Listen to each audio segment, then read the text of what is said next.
मुझे एक बात समझ नहीं आ रही है। मेरे पास कुछ सोना और थोड़ी सेविंग्स भी हैं। क्या मुझ पर ज़कात फर्ज है? और ये ज़कात तो बस गरीबों को कुछ पैसे दे देने का नाम है ना? नहीं नादिया बहन, ज़कात सिर्फ मामूली सदका या चैरिटी नहीं है। ये इस्लाम का एक मुकम्मल इकोनॉमिक सिस्टम है जो 2 हिजरी में मदीना में फ़र्ज किया गया था।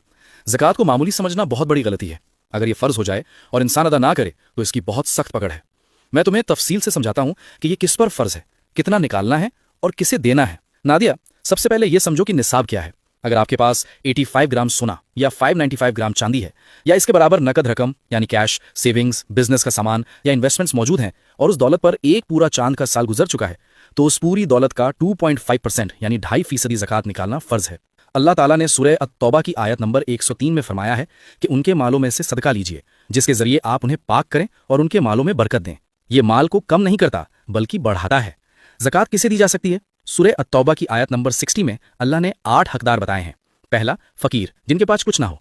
दूसरा, मिस्कीन ज़रूरतमंद। तीसरा, ज़कात जमा करने वाले और बांटने वाले। चौथा, वो लोग जिनके दिलों को इस्लाम की तरफ माइल करना हो।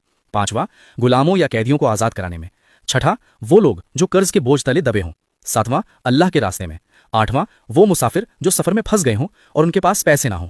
और ध्यान रहना दिया, ज़कात आप अपने वालिदैन यानी माँ बाप, अपनी औलाद और शौहर या बीवी को नहीं दे सकते क्योंकि इनकी जिम्मेदारी वैसे भी आप पर है। इसके अलावा किसी भी मालदार इंसान को और सादात यानी हज़रत मोहम्मद सल्लल्लाहु अलैहि वसल्लम के खानदान वालों को ज़कात नहीं दी जा सकती। और जो लोग माल जमा करते हैं और ज़कात नहीं देते उनके लिए बहुत सख्त अजाब है।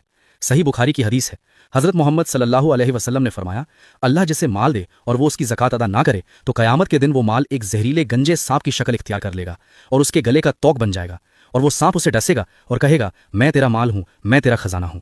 सुभान अल्लाह हसन भाई, मुझे अंदाज़ा ही नहीं था कि इसका अजाब इतना सख्त है और इसके कायदे इतने साफ हैं। अल्हम्दुलिल्लाह, मेरे सारे शक दूर हो गए। मैं आज ही अपने सोने और सेविंग्स का हिसाब लगाकर पूरी 2.5% ज़कात अदा करूंगी। बेशक बहन, जो अल्लाह के रास्ते में देता है अल्लाह उससे कई गुना बढ़ा कर देता है।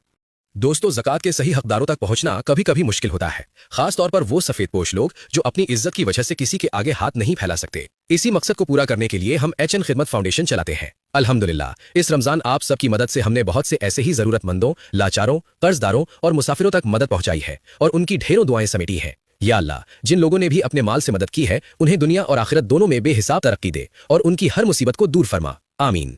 अगर आप अपनी ज़कात और सदक़ात किसी भरोसेमंद जगह अदा करना चाहते हैं तो आप हमारे फाउंडेशन के जरिए भी अपना हक उन मोहताजों तक पहुंचा सकते हैं। हमारा मकसद सिर्फ आपके अमानत को सही हाथों तक पहुंचाना है।